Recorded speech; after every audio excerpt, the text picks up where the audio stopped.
Sir explicit पे तो सवाल समझ में आ गया, एक रिकर्सिव पे भी करवा देते तो मजा आ जाता। तो बेटा पेश है आपके सामने रिकर्सिव फॉर्मूले के ऊपर क्वेश्चन। क्वेश्चन कह क्या रहा है बेटा? क्वेश्चन कह रहा है find the first four terms of the sequence given by the recursive rule u1 is equal to 1, un is equal to 2un minus 1 plus 3 for n greater than or equal to 2। यानी 2 से बड़े numbers के लिए ये formula active है, ये formula applicable है। तो अगर मैं यहां से u2 निकालना चाहता हूं तो u2 आ जाएगा 2u2 minus 1 plus 3, यहां से आ जाएगा 2u1 plus 3 एंड u1 की वैल्यू आपको दी गई है 1, तो 2 into 1 plus 3 and 2 one 2 plus 3 आ जाएगा यहाँ पे 5। ये हमारा आ गया दूसरा टर्म। अगर हम तीसरा निकालना चाह रहे हैं तो जैसे कि हमें पता है कि n की वैल्यू 2 या 2 से ज़्यादा पुट करनी है, तो यहाँ से 2 से ज़्यादा मैं 3 पुट करूंगा और u3 इज इक्वल टू आ जाएगा 2u2 प्लस का 3। अब यहाँ पे u3 इज इक्वल टू, मुझे 2u2 बोले तो u2 की वैल्यू अभी निकाली हमने 5, यहाँ पे रख दिया 2 इंटू 5 प्लस 3 एंड 5 2 10 प्लस 3 13 आ जाएगा बेटा।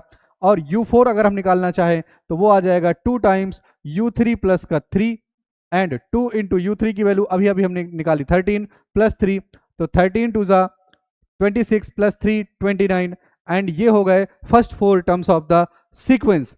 अब इसमें अगला पार्ट पूछ रहा है कि is 133 a term of the sequence. तो बेटा जैसे कि हमें पता है कि ये रिकर्सिव फॉर्मूला है, रिकर्सिव फॉर्मूले में कोई भी पर्टिकुलर टर्म निकाला नहीं जा सकता, तो आपको इटरेशन मेथड यानी हर टर्म को कैलकुलेट करते हुए 133 की तरफ आगे बढ़ना होगा।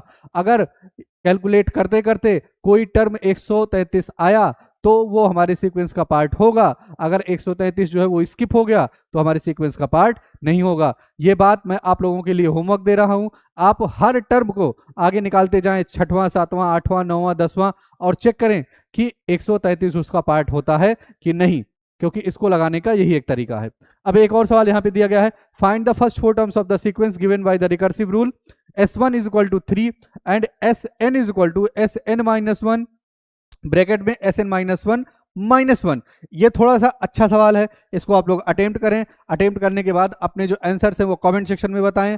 मैं अगली वीडियो में इस सवाल को एक्सप्लेन करूंगा, तब आप अपना आंसर मैच करा लेंगे। तब तक के लिए थैंक यू सो मच। हमारी वीडियोस देखते रहें और फायदा उठाते रहें।